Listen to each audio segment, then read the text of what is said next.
Paz do Senhor a todos, graças a Deus. Peço que todos fiquem em pé, quem puder, por favor. Vamos fazer uma leitura. Já foi feita, na verdade, a leitura, mas eu quero dar ênfase a alguns versículos, obrigado. Alguns versículos no Salmo 33. Nós iremos ler do verso 8 ao 12, que foi o que Deus colocou no meu coração desde quando eu fui convidado para poder fazer encerramento, né, dessa visão de podermos orar pelo nosso país nesse mês de março. Salmo 33, verso 8 a 12, a minha versão é a corrigida.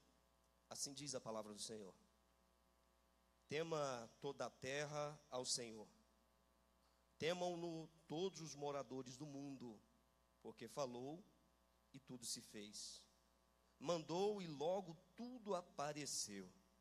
O Senhor desfaz o conselho das nações, quebranta os intentos dos povos. O conselho do Senhor permanece para sempre, os intentos do seu coração de geração em geração. Bem-aventurada é a nação cujo Deus é o Senhor, e o povo que Ele escolheu para a sua herança. Podeis assentar, em nome de Jesus.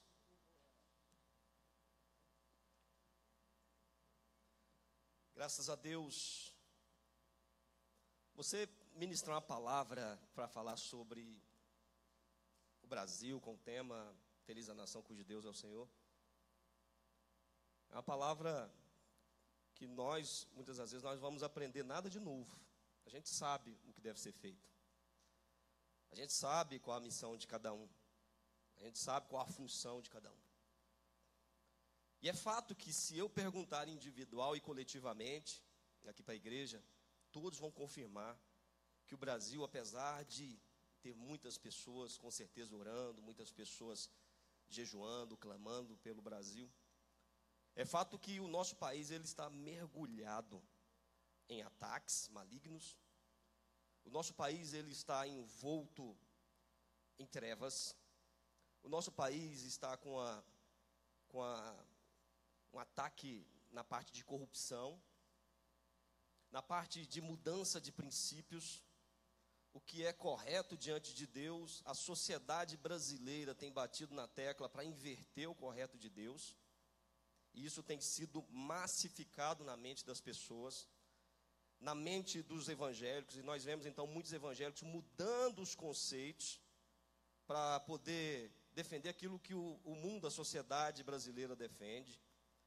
Nós temos presenciado muitos evangélicos que têm aceitado as imposições da sociedade, que estão vindo através de mídia, redes sociais e por aí vai.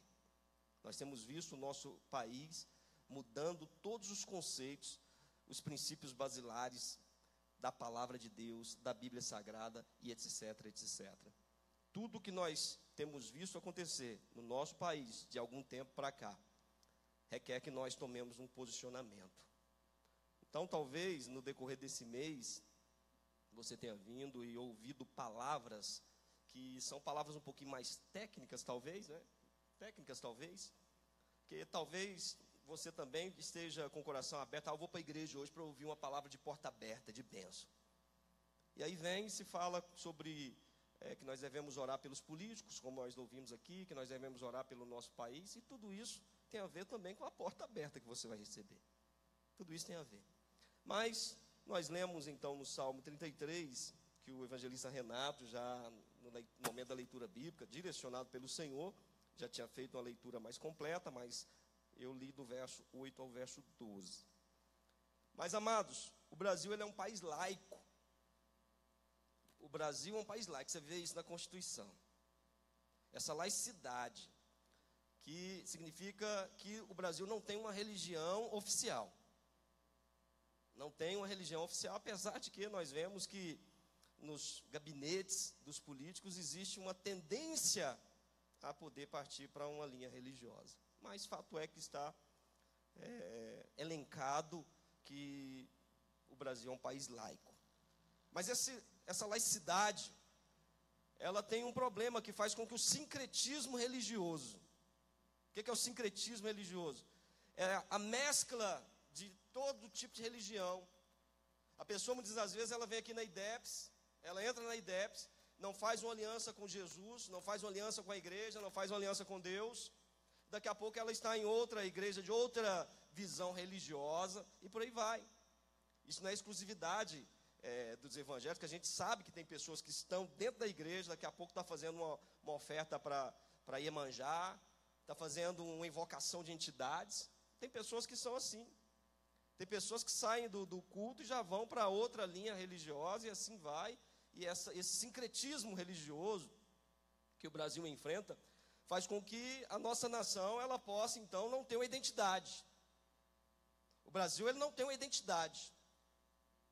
E tudo isso tem uma influência gigantesca espiritual, e eu quero, no decorrer da minha fala hoje, trazer para que você possa sair daqui entendendo um pouquinho mais sobre o contexto espiritual e a sua função, para você poder, junto conosco, invertermos essa situação e podermos, então, mudar a história do nosso país, que é possível. É possível.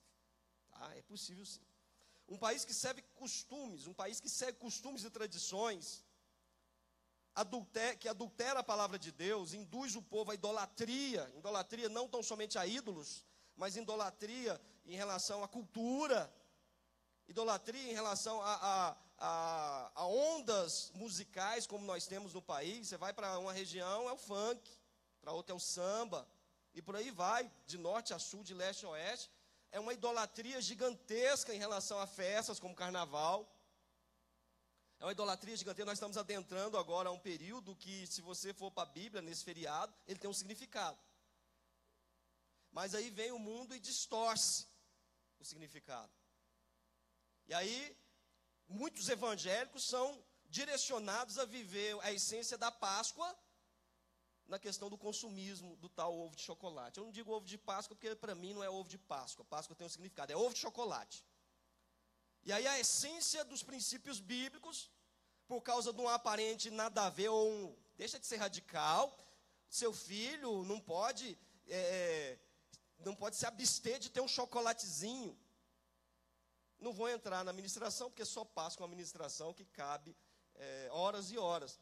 Mas a essência do que o mundo tem feito em relação à Páscoa, em rápidas palavras. Páscoa vem do hebraico, significa passar por cima.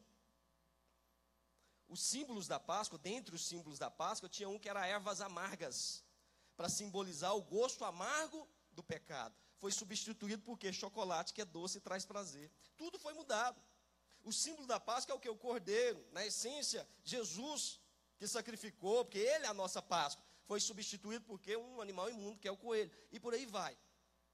Por aí vai. São vários símbolos que o mundo adotou, o paganismo adotou, e a igreja, muitas das vezes, por falta de conhecimento, tem sido destruída e adota aquilo ali como bandeira e passa a defender. Está errado. Nós precisamos tomar um posicionamento bíblico na nossa vida. E quem adultera a palavra de Deus e não pode declarar que o Senhor é Deus, como nós vimos aqui, uma nação que não declara que o Senhor é Deus, que vive uma laicidade como o Brasil vive, é uma nação que está fadada a não prevalecer e não vencer em todas as financeira, econômica e por aí vai.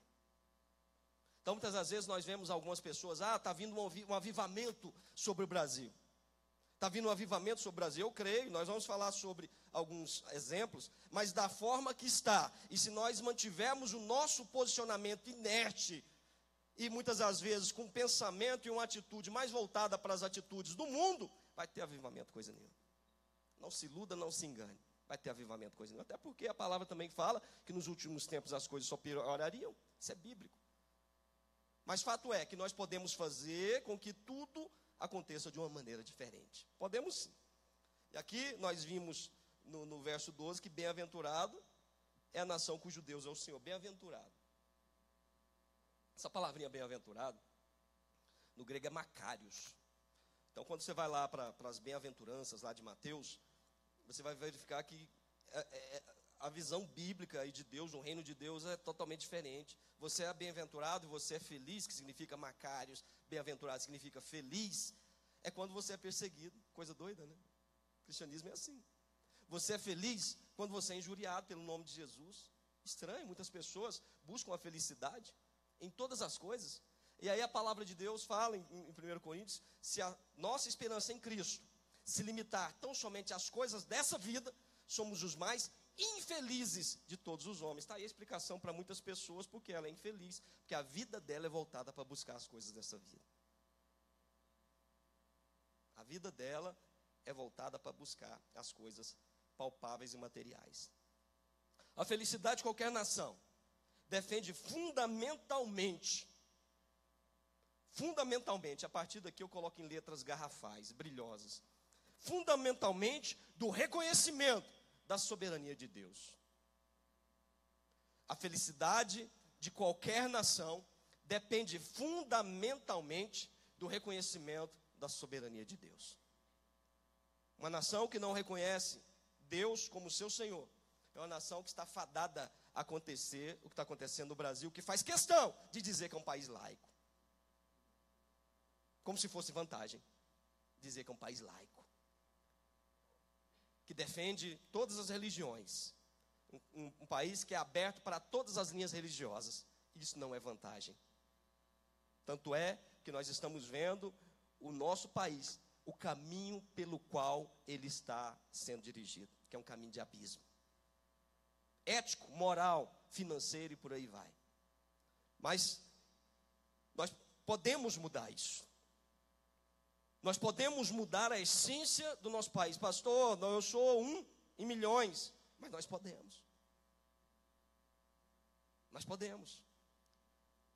Porque o Espírito Santo de Deus que habita em nós, e inclina os ouvidos e ouve a oração que se faz na igreja, ele tem poder para mudar a história do nosso país. Uma nação que não adora a Deus, vive em trevas. Uma nação que não adora a Deus, vive em trevas. Nós estamos envoltos em trevas, não se iluda. Nós, povo brasileiro, estamos envoltos em trevas. O que se faz através das trevas e do domínio do pecado. Se a igreja não prevalecer, se nós, como servos de Deus, não nos levantarmos, e aí você vai ver o Brasil, ele vai ser cada vez mais dominado, regional. Você vai lá para o norte, tem um tipo de principado que atua. Você vai para o sudeste, especificamente para o Rio de Janeiro, meu Deus. Vai para o nordeste, vai lá para a Bahia, meu Deus, de norte a sul, de leste a oeste, existe um tipo de entidade maligna que atua para poder o quê? Imputar o pecado e dominar aquela região. O território passa a ser dominado e a igreja, muitas das vezes inerte, não tem um posicionamento para poder destronar esses demônios. Mas aí você me pergunta então, pastor, então tem solução? Tem solução para o Brasil? Diante de tudo que a gente tem visto, e a impressão que nós temos é que ele está numa queda, como se fosse um carro sem freio, e desgovernado, numa ladeira. A tendência que nós temos, às vezes, é pensar isso, que o Brasil está assim. Moral, cultural, e por aí vai. Tem solução? Tem. E eu vou te dar, no nome de Jesus, algumas diretrizes para você poder sair daqui hoje com esse entendimento. Como que o Brasil vai poder mudar, então? Primeiro, só tem solução para o Brasil se o Brasil declarar a Deus como seu Senhor.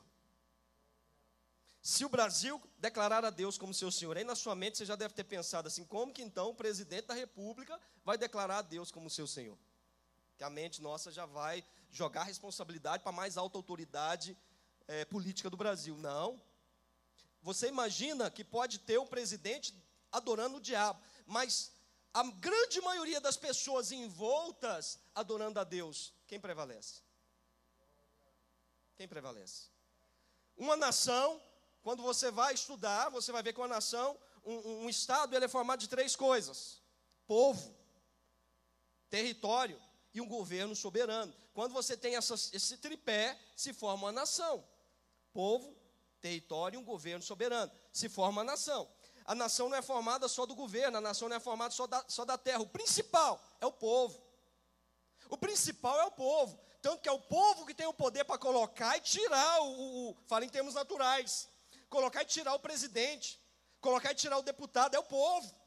O poder emana sobre o povo, está na mão do povo, não está na mão do presidente, do governo. Mas pastor, é Deus, sim. Apocalipse 3:7, Deus é quem detém a chave de Davi, Ele é quem abre e fecha. E a porta que Ele fecha, ninguém abre, a porta que Ele abre, ninguém fecha. É Deus acima de tudo, mas eu estou falando em termos naturais. É o povo que tem o poder. Então, se o povo se posicionar e começar a declarar a Deus como Senhor, a nação vai ser impactada, transformada, e garanto, o presidente, por mais que ele queira adorar o diabo, não vai prevalecer. Não vai prevalecer. Ele vai chegar o momento que ele vai ter que dobrar os seus joelhos e declarar que só Jesus Cristo é o Senhor. Não existe outra forma. Só tem a solução para o Brasil quando a nação, o Brasil, declarar que Deus é o Senhor, que só Jesus Cristo é o Senhor. Faça disso um referencial para a sua vida. Não aceite as imposições da sociedade, os erros da sociedade. Não aceite a mudança cultural e de princípios da sociedade. Não aceite. Deus não vai mudar. Ele vai continuar sendo o Senhor. Os princípios bíblicos, o que é pecado na Bíblia vai continuar sendo pecado. Ele não vai mudar. E a partir daí, quando você entender isso, não mudar os princípios e começar a declarar que o Brasil é do Senhor Jesus Cristo, o Brasil não é do presidente A, não é do presidente B, não é do partido A, não é do partido B, comece a declarar, eu como servo de Deus, como uma luz que brilha, eu declaro no nome de Jesus, que o Brasil é do Senhor Jesus. Louvado seja o Senhor. Aí você pensa, mas eu sou só um. Existem vários. Vários que estão se declarando. Deus, Ele não deixa você só. Um profeta, Elias, pensou que estava só. Deus falou assim, não. 7.000 não se prostraram. Você não está só. Como o evangelista Renato falou, e às vezes a gente nem sabe, tem pessoas orando pelo Brasil. Tem pessoas pagando um preço de oração para o Brasil. E nós precisamos estar juntos com essas pessoas para podermos orar pela nossa nação. E detalhe, oração, você sabe, a palavra própria diz, oração. Orar é ação, não adianta só orar, você tem que agir. Como que eu vou agir, pastor? Como que eu vou agir? Esse ano é um exemplo muito claro da forma pela qual nós devemos agir, é um ano eleitoral. E aí nós vemos evangelhos falando, não vou votar não. Meu irmão, em nome de Jesus, ore a Deus, peça direções do Senhor, para Ele poder te direcionar, porque o seu voto é extremamente importante, porque se você se omitir, vai ter pessoas que são instrumentos do diabo, e vão dar o voto, e aquele voto vai prevalecer, e vão colocar quem eles querem lá. Então ore a Deus, abra o seu coração, busque a direção do Senhor, porque tem que colocar homens de Deus lá. Tem que colocar homens de Deus sérios, mulheres de Deus sérias, que não se prostram diante da imposição da corrupção, das ofertas do diabo. Homens com princípios bíblicos e com a vida pautada no altar de Deus. Esses nós temos que colocar lá, aqueles que têm um chamado para poderem ir. Cuidado, não aqueles que usam o título, muitas das vezes querendo se promover para poder adentrar as fileiras da política. Tenha sabedoria.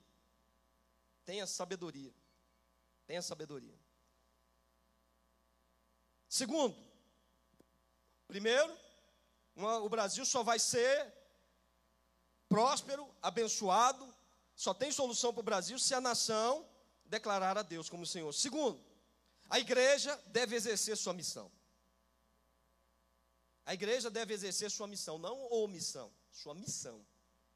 O que nós temos visto, que as igrejas evangélicas, muitas das vezes elas estão olhando para o próprio umbigo, com a visão restrita às 4 paredes da sua bandeira denominacional. Não há uma união. Meu Deus, muito cuidado com redes sociais. Quando você vê o comentário de alguém falando mal do pastor A ou B, independente de quem seja, não apoie. Reino dividido contra si não prevalece. Eu vejo muitos comentários, ele que responda diante do Senhor, e vai responder, porque Deus vai fazer com que tudo venha à tona. Mas não sejamos nós, aqueles que, coadunados com os comentários do mundo, venhamos a falar mal de pessoas evangélicas, errados ou certos. Cuidado! A igreja muitas das vezes está exercendo o papel do quê? Do diabo, destruindo a própria igreja. O irmão está destruindo o próprio irmão. Cuidado. Nós temos que exercer a nossa missão, e a missão fundamental de uma igreja, qual é? Ganhar almas. Quando a igreja perde esse referencial, ela tende a não ter a presença do Senhor, e a presença que vai prevalecer é a do homem. Graças a Deus pela nossa igreja, que todos os cultos, nós fazemos o apelo. E várias vidas têm se prostrado diante do Senhor, várias vidas têm se convertido diante do altar de Deus. Graças a Deus que nós somos uma igreja que priva pela pessoa se converter, e não para aí não. Se converteu, tem toda uma equipe de discipulado, com o irmão Renato, o irmão Wagner, irmão Kleber, vários irmãos que estão pagando um preço para discipular essas pessoas após a conversão, para que elas venham a descer as águas do batismo. E não para por aí não. A nossa igreja, após essa pessoa descer as águas do batismo, ela não é abandonada, ela é direcionada para outra equipe, que vai acompanhá-la, e ela vai ser direcionada às classes da escola bíblica dominical, para ela poder atingir uma maturidade, saber andar sozinha, ao ponto de poder guerrear e poder ser um guerreiro nas mãos do Senhor. Ela é doutrinada e treinada. Graças a Deus, pelo que Deus tem feito na nossa igreja. O que nós temos visto nos dias de hoje são igrejas que não têm visão do que é conquista territorial. Pastores que não têm visão do que é conquista territorial. E aí abre uma igreja de frente para outra, porta com porta ou parede com parede. Não tem noção do que é visão de reino. Na cabeça deles é divisão de reino. E aí fica aquela disputa, se o carro parou aqui, ele vem para a minha igreja, ele vem para a minha igreja. Não, foi para de lá, já estou de mal, já estou com raiva. Meu Deus, reino de Deus é um só. Nós temos que ter o nosso coração aberto para isso. Lá no céu não vai ter a quadra dos batistas. Lá no céu não vai ter a quadra da IDEPS. Lá no céu não vai ter a quadra só dos assembleianos. Lá no céu não vai ter a quadra do A ou B. Vai ser tudo em comum, porque é um só povo, um só Deus, uma só igreja. Como nós temos visto o povo de Deus se degladiar, não causa dano nenhum espiritual. É o que o diabo quer. É o que o diabo quer. Brigas. Irmão que não fala com o irmão de outra igreja. Meu Deus, tem misericórdia de nós. Quando a igreja do Senhor, ela exerce a sua missão, ela se posiciona em Deus, porque é a única instituição que ainda tem uma credibilidade, é a igreja, apesar de muitos escândalos. Mas quando você prega o evangelho, é a única que liberta, e você vê que através do evangelho liberta o drogado, o viciado, o homicida, o adúltero. É o que prega, como nós temos visto nosso pastor pregar aqui, como no domingo passado, sobre separações, divórcio, adultério, prostituição, fornicação. Nós temos pregado bastante e falado sobre o pecado. Um pastor uma vez falou para mim, hoje ele é bispo dessa igreja. Ele falou para mim, eu não ouvi falar não, ele falou para mim: eu não admito que se pregue sobre pecado aqui na igreja. Por quê, pastor? Pelo amor de Deus, quem mais falou sobre pecado foi Jesus. É porque a igreja, o povo, os membros já trabalham muito, estão cansados. Eles chegam na igreja cansados. Então eles têm que ouvir uma palavra de vitória. Eu falei, o que adianta receber uma palavra de vitória e ir para o inferno? A palavra de Deus diz isso, a palavra de Deus diz aquilo, a palavra de Deus também diz aquilo outro. Aí ele virou para mim e falou assim: tudo para você é Bíblia? Eu falei, sim, senhor, porque no dia em que deixar de ser Bíblia na minha vida, eu vou ficar igualzinho o senhor. Hoje é um bispo. Meu Deus, tem misericórdia da igreja. A igreja deve exercer sua missão para que o Brasil possa ter uma mudança e ter solução para o Brasil. Terceiro, primeiro, a nação tem que declarar, o Brasil tem que declarar que só o Senhor é Deus. Segundo, a igreja tem que exercer sua missão. Terceiro, nós temos que levantar a bandeira de Deus na nossa casa. Nós temos que levantar a bandeira de Deus na nossa casa. Yahvé Nissi, o Senhor é a nossa bandeira. Nós temos que fazer com que o nosso lar tenha a bandeira de Deus. Quando eu falo lar, aí você estende o seu carro. Entrou no meu carro, meu querido, é automático. Vai ouvir música evangélica, o carro é meu. O carro é meu. Vai ouvir música evangélica. Já dei partida no carro, ele já entra com música evangélica automático. Vai ouvir. Ah, porque eu dou carona para o fulano, que ele não é evangélico, eu tenho que negociar e colocar uma música negativa. No meu pendrive tem milhares de músicas, todas evangélicas. Um dia eu pedi para uma pessoa gravar para mim. Grava aí, ela é evangélica. Grava para mim umas músicas. Gravou e estou ouvindo. De repente, no meio, surgiu uma música mundana. Eu falei, meu Deus do céu. E agora? E estamos lá, e eu gosto de ouvir, às vezes é alto, né? Imagina o pastor Lúcio, andando na rua, ouvindo música evangélica. De uma música evangélica já passa para uma música mundana. Eu, misericórdia. Deus tem misericórdia, mas não foi eu que gravei. Então, no meu pendrive, dentro do carro, só música evangélica. Entrou no meu carro, é música evangélica. As pessoas têm que chegar na minha casa, e a minha casa, ela tem que ter a bandeira de Deus. Eles têm que saber que eu sou evangélico. Se eu for fazer uma festa, lá no salão de festa do meu prédio, de aniversário, não vai ter cerveja, e não pode ter. Eu tenho que demonstrar que eu sou servo de Deus, como o meu cunhado falou assim, Lúcio, se eu for na sua casa, não tem problema eu beber uma cerveja não, né? Eu falei, você está indo para lá em casa por causa da cerveja ou por causa de mim? Porque lá em casa tem disso não, você pode até sair lá na panificadora, bebe para lá, aqui em casa não. Aqui em casa não. Nós temos que resgatar na nossa casa a questão de educação dos filhos. Porque nós estamos formando uma geração totalmente irreverente, totalmente rebelde, totalmente sem limite. Uma geração que não obedece pai. Imagina se vai obedecer a qualquer tipo de autoridade. Daqui a pouco esse filho, ele é lançado no mundo e está acostumado só com o sim e não tem limite. Imagina como que o mundo vai receber esse filho. Um mundo covarde como nós vemos. Isso é geral, e a culpa é da minha geração. A culpa é da minha geração, porque nós fomos doutrinados. Na sabedoria, o diabo foi imputando, tá? Isso aí dá uma pregação só sobre isso.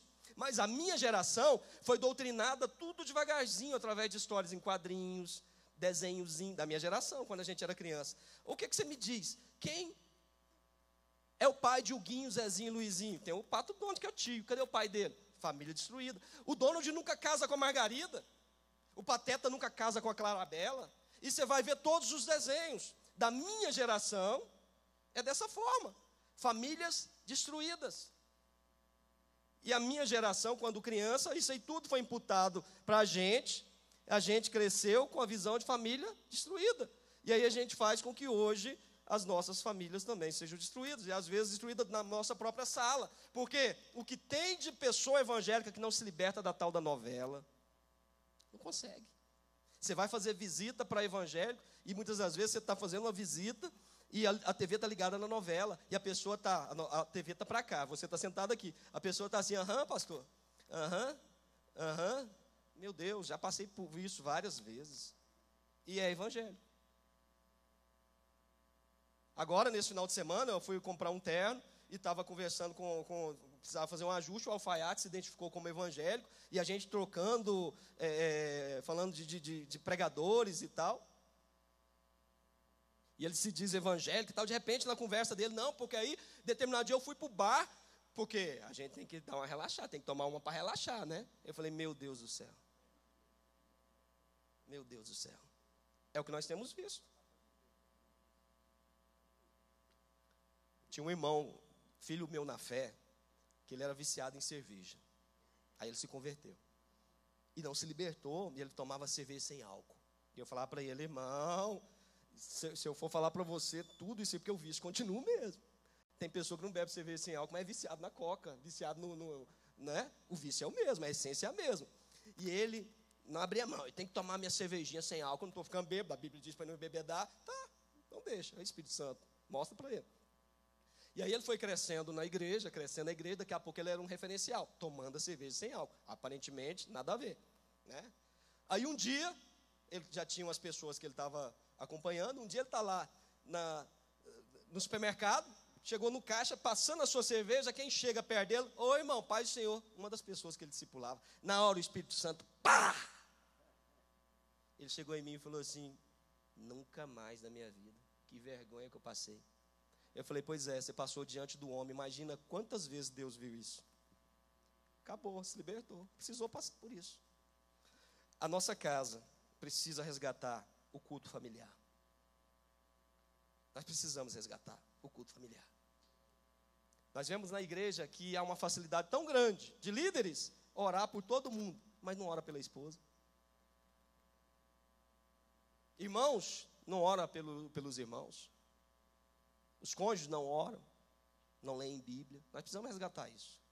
Nós precisamos resgatar tudo isso, que o processo foi ensinado na escola bíblica domingo, do que é santificação, santidade, o que é ser santo. Foi ensinado. Não vou falar que não. Vem na escola bíblica, você vai aprender. Nós precisamos ter uma casa onde a santificação seja um referencial na vida de todos, onde a santidade seja um processo vivido por cada ente familiar e aonde nós sejamos vistos pelo mundo, pela sociedade como santos. Nós precisamos disso. Então nós temos que abandonar tudo aquilo que não condiz com o reino de Deus, tudo aquilo que não condiz com a palavra do Senhor. E por último, nós precisamos, para que o Brasil tenha solução, brilhar a luz de Deus na nossa vida. A nação tem que declarar ao Senhor como Deus. A igreja precisa exercer sua função. As nossas casas, elas têm que ser inundadas pela palavra de Deus, aonde a bandeira, o Yahvé Nissi, o Jeová Nissi, vai ser o nosso referencial. E nós também precisamos ter a luz do Evangelho brilhando sobre nós. O que diz 1 Pedro 2,9? Vós, porém, sois raça eleita, sacerdócio real, nação santa, povo de propriedade exclusiva de Deus, a fim de anunciardes as virtudes daquele que vos chamou das trevas para a sua maravilhosa luz. Nós somos propriedade exclusiva de Deus. O diabo reconhece isso. Por que nós mesmos não nos reconhecemos como propriedade exclusiva de Deus? Nós precisamos tomar um posicionamento individual e coletivamente, mas tudo começa individual, no nosso coração. A luz brilhando na nossa vida faz com que aquele familiar receba, é igual uma vela. Você pega uma vela, uma luz, você vai acendendo a outra vela, você vai acendendo com uma luz, você acende várias velas. Precisa que uma vela esteja acesa. Nós precisamos que a luz brilhe na nossa vida, para que a partir daí, outras e mais outras, e mais outras, e mais outras, e o Brasil todo possa iluminar. É uma rede em cadeias. Nós, a nossa casa, a igreja, a nação, para que todos nós sejamos abençoados, mas precisa começar por alguém. Precisa começar por alguém. E aí, para a gente fechar, como que isso vai acontecer, e eu vou finalizar com um avivamento que teve numa nação, mas isso acontece como? Lá onde a gente leu no Salmo 33, no verso 8, diz o seguinte: tema toda a terra ao Senhor, temam-no todos os moradores do mundo. Como que acontece tudo isso? Primeiro tem que ter temor. Primeiro tem que ter temor a Deus. Verso 9: porque falou e tudo fez, mandou e tudo apareceu. Tudo que Deus faz, nós temos que crer na ação sobrenatural do Senhor. Nós temos que crer. Não podemos desacreditar da ação do Senhor. Verso 10: o Senhor desfaz o conselho das nações, quebranta os intentos dos povos. Nós temos que crer na ação sobrenatural de Deus. Ele tem poder para tirar e poder para colocar. Ele é Deus. Ele é Deus. Nessas eleições, clamemos ao Senhor, porque Ele coloca, Ele tira, e Ele é quem é a solução. Verso 11: o conselho do Senhor permanece para sempre. Conselho do Senhor, na linguagem de hoje, é plano. O conselho do Senhor permanece para sempre. Os intentos do seu coração, de geração em geração. Nós temos que buscar o conselho do Senhor, viver os planos de Deus para o Brasil. Houve, no ano de 2001, começou nas Ilhas Fiji, um arquipélago de aproximadamente 320. Quem já ouviu sobre o avivamento nas Ilhas Fiji? Alguém já ouviu? Busque depois, busque na internet. Você vai ver que era uma nação totalmente... Onde ficam as Ilhas Fiji? Entre a Nova Zelândia, o Haiti e a Austrália. 320 ilhas, com aproximadamente 1 milhão de habitantes. Por volta do ano 2000, na virada do milênio, aquelas ilhas foram assoladas por uma guerra civil, onde o tráfico de drogas, onde a violência imperou, várias e várias vidas foram ceifadas. Tudo consequência do quê? Da idolatria que reinava, porque era uma ilha, um povo canibal. Um povo canibal. E aquele povo tinha feito o quê? Um missionário evangélico tinha ido pregar o evangelho. E os antepassados daquele povo não só matou aquele missionário. E aí uma mulher, quando viu o corpo do missionário morto, já no meio da mata, com várias pessoas da Ilha Fiji, que tinha um dos líderes tinha mandado matar, apauladas. E ela falou assim: não faça com ele o que faz a tradição. Deixa o corpo dele, não faz. E eles fizeram, comer a carne daquele missionário. Comeram aquela carne. E aí, aquela nação foi totalmente dominada por essas entidades. Por anos, anos e anos. Até que chegou um momento que virou um caos. Não se podia andar, era tudo depredado, os comércios. E aí as igrejas falaram assim: o que nós estamos fazendo? É cada um olhando para o seu próprio umbigo. Nós precisamos nos unir. E as igrejas começaram a orar. As pessoas individualmente começaram a orar. A igreja começou a orar. Se uniram todas as linhas evangélicas. Começaram a clamar a Deus. No ano 2001, começou um avivamento. Deus tirou todos os políticos e colocou só político evangélico, servo de Deus.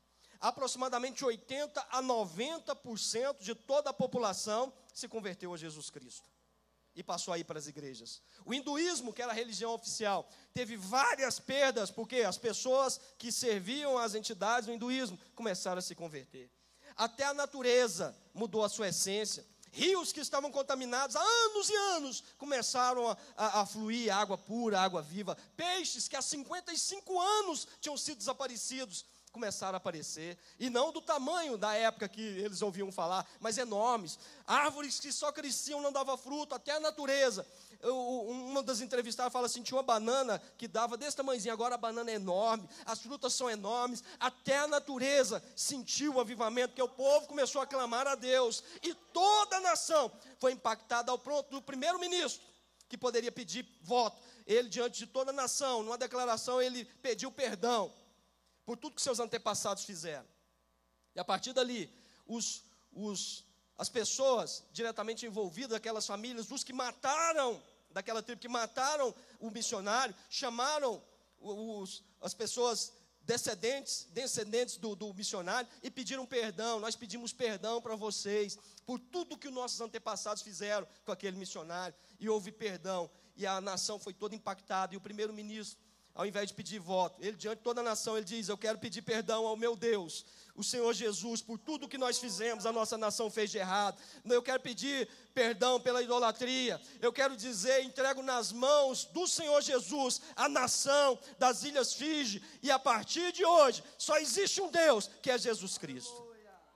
Veja, avivamento das Ilhas Fiji. Fique de pé no nome de Jesus. Há solução sim para o nosso país. Há solução sim para o nosso país. Mas a igreja, você precisa exercer o seu papel, que é fundamental. Não sai daqui hoje inerte. Nós temos orado todos os dias, durante 30 dias, aqui na igreja, das 6 às 7, pelas famílias, porque as famílias têm sido impactadas negativamente, bombardeadas. Nós temos orado. Então venha, a igreja tem se levantado, a igreja tem vários e vários projetos, vários eventos para você poder estar envolvido e poder ser um referencial. Tem evangelismo para você ganhar alma. Tem os cultos durante a semana. Tem escola bíblica. Tem o café com Deus. Tem vários e vários cultos para jovem, para você poder estar envolvido e fazer a diferença no nome de Jesus. Amém? Louvado seja o Senhor. Eu quero, nesse momento, em nome de Jesus, perguntar se tem alguém aqui que não é evangélico e quer, nessa noite, entregar a vida para Jesus. Sair daqui hoje com o nome escrito no livro da vida, salvo, porque Jesus, o plano salvador dele é perfeito. Tem alguém aqui hoje que quer entregar a sua vida para Jesus? Tem alguém? Das pessoas que visitam, que não é evangélico, tem alguém? Louvado seja o Senhor. Eu quero chamar então, neste momento, a igreja toda aqui à frente, por favor. Nós partiremos para mais uma oração. Toda a igreja vem aqui à frente, nós vamos orar. Logo em seguida, vou devolver a direção para o pastor Jorge, e ele vai fazer mais algumas orações no nome de Jesus. Você, nessa oportunidade, você vai colocar diante de Deus a sua vida, a sua casa. Você vai orar pela nossa igreja, porque nós, como igreja, nós temos a nossa obrigação, a nossa missão, a nossa função, e nós precisamos exercê-la. Não é fácil ser pastor. Não é fácil. Quando eu recebi o chamado para ser pastor, eu dei um grito enorme. Eu falei, eu não quero. Eu não quero. Trabalhar com pessoas, seres humanos, eu não quero. Não quero. Não vou. Eu não vou. Mas, na certeza de que o chamado era de Deus, eu aceitei o desafio. Ser pastor não é fácil. Ser obreiro não é fácil. Você ser luz não é fácil. Mas assim como as trevas durante a noite, as trevas pairam, e de repente você vê lá no fundo um raio solar. E aquele raio solar vai fazendo com que as trevas recuem. Assim deve ser a sua vida e a minha vida. Nós devemos brilhar a luz do Senhor na nossa vida. Amém? Senhor, no nome de Jesus Cristo, a igreja está diante do Senhor. Os teus servos estão diante de ti. Nós clamamos, meu Deus, e pedimos perdão como igreja por todo o pecado individual e coletivo que nós temos praticado. Perdoa, meu Pai. Perdoa, meu Deus, no nome de Jesus Cristo, a nossa nação. Essa questão de ser laica, essa questão de dar espaço e das invocações de demônios, meu Deus, perdoa. Perdoa, meu Deus, e faça com que haja solução para o nosso país. Nós, meu Deus, como servos do Senhor, nós temos um papel fundamental para podermos, meu Deus, fazer a diferença. E podemos, como igreja, sermos o referencial para esse mundo, e não o mundo ser o referencial para nós. Que nós influenciamos o mundo através dos princípios basilares da palavra do Senhor, e não o mundo venha nos influenciar com essa falta de ética, com essa falta, meu Deus, de temor, de reverência em relação às coisas do Senhor. No nome de Jesus, dá-nos como igreja, como servos, como cidadão, sabedoria para podermos votar nesse ano e colocarmos, meu Deus, a pessoa que tão somente o Senhor nos direcionar ali no Congresso, em todas as casas, no Legislativo, em nome de Jesus, no Executivo, em nome de Jesus, meu Pai, ajuda-nos e faça com que nós possamos ter posicionamento bíblico e alicerçado na Tua vontade. Ajuda-nos, meu Deus, a sairmos daqui com essa palavra por referencial na nossa vida, por frontal entre os nossos olhos, atada nas nossas mãos, arraigada no nosso coração, e que nós possamos ser, no nome de Jesus, aqueles que vão brilhar essa luz onde quer que nós estejamos. Ajuda-nos, meu Pai, no nome de Jesus, Espírito Santo de Deus, ajuda-nos e faça com que nós venhamos a sair daqui hoje transformados, abençoados e numa mentalidade totalmente diferente, mas totalmente também voltada para a Tua palavra. Assim nós oramos no nome de Jesus. Amém.